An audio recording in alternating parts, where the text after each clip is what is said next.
Yes students, types of bar diagram. पहला type है simple bar diagram. Without wasting your time सीधे इसके diagram को देखते हैं तो आपको क्लियर हो जाएगा. आपको शो करना है ईयर्स और बर्थ रेट.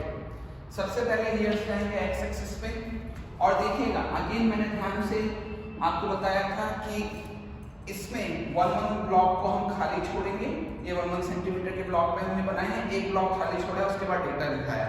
प्लस देखिएगा मैंने जो 1 सेंटीमीटर के मार्क लगाए उसके बीच में मैंने बिल्कुल उस डेटा का नाम लिखा है, जो भी डेटा है. जैसे मेरे को 1951 to 60 लिखना है तो 1951 to 60 बिल्कुल मैंने उस पूरे ब्लॉक के सेंटर में लिखा है.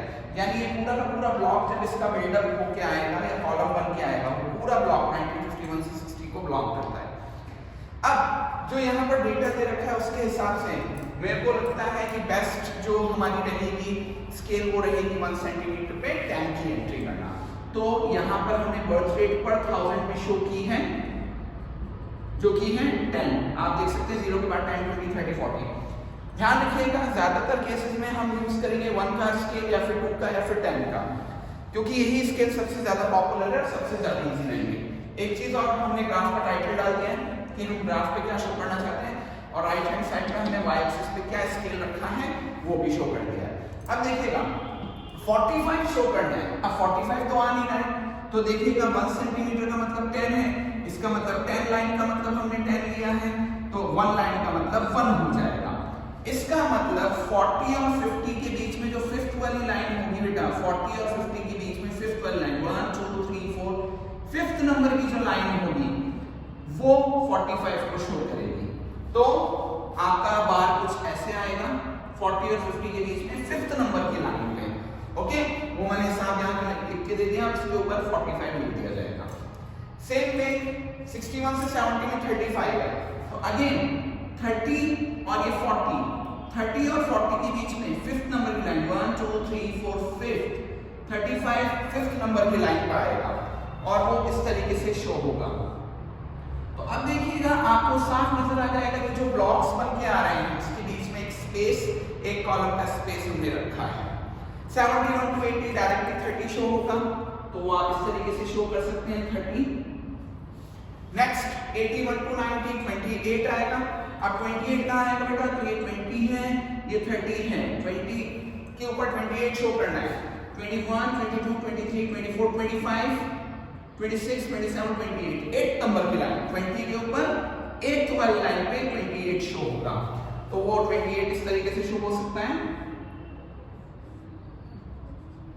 फिर 24 आएगा बेटा 20 और 30 के बीच में फोर्थ नंबर की लाइन है 21 22 23 24 फोर्थ नंबर लाइन पे 24 आएगा. And last 20 same to same पहुंच जाएगा ये 20. इस तरीके से आपका फर्स्ट बार डायग्राम हो जाता है. ये सिंपल बार डायग्राम. मेन चीज है स्केलिंग को सेट करना और स्केलिंग के हिसाब से करेक्ट जगह पे करेक्ट एंट्री करके आना. ओके, दूसरा जो बार डायग्राम जो हमें सीखना है वो होता है बेटा मल्टीपल बार डायग्राम. अब मल्टीपल बार डायग्राम में क्या होता है, जैसे इस बार आपने देखा है कि ईयर्स में केवल एक ही बार बन के आ रही है. इस बार एक ही ईयर के अंदर दो बार बन के आएगी.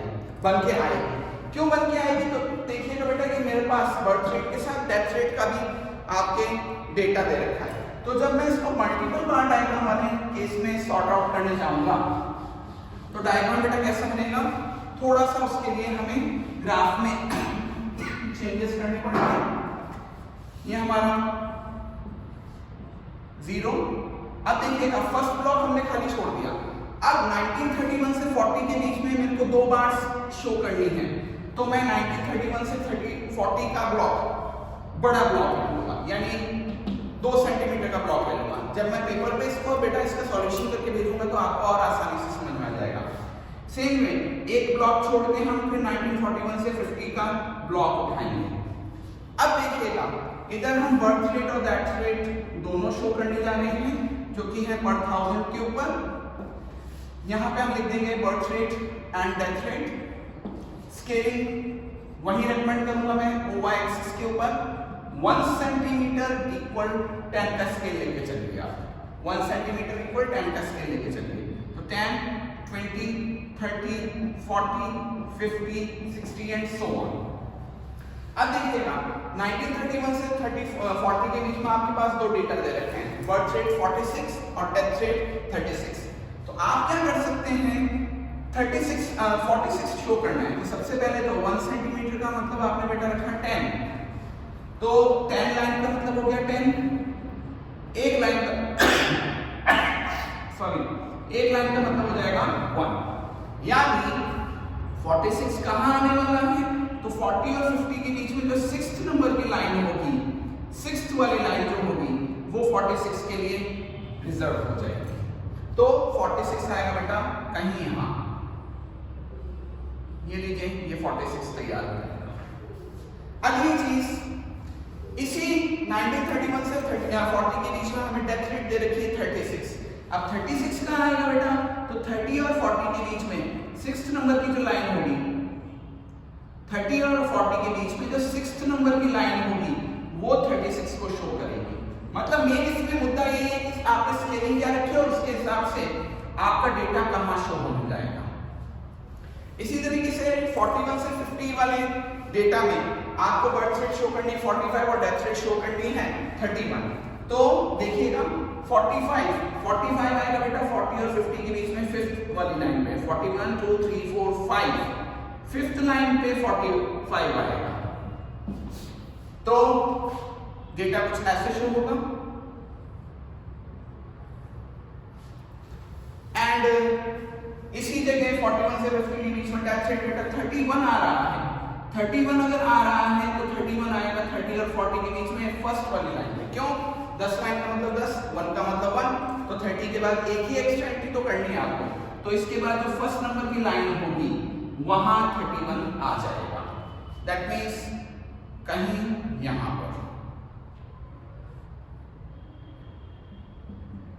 अभी आपको हो सकता है थोड़ा समझने में दिक्कत आ रही है फर्स्ट लाइन सेकंड लाइन, तो जब मैं इसको ग्राफ पेपर पे भेजूंगा तो उसमें आपको सारी चीजें क्लियर हो जाएगी। तो this is first one, we have discussed the simple bar diagram और यहाँ पर हमने मल्टीपल बार डायग्राम चेकआउट किया है।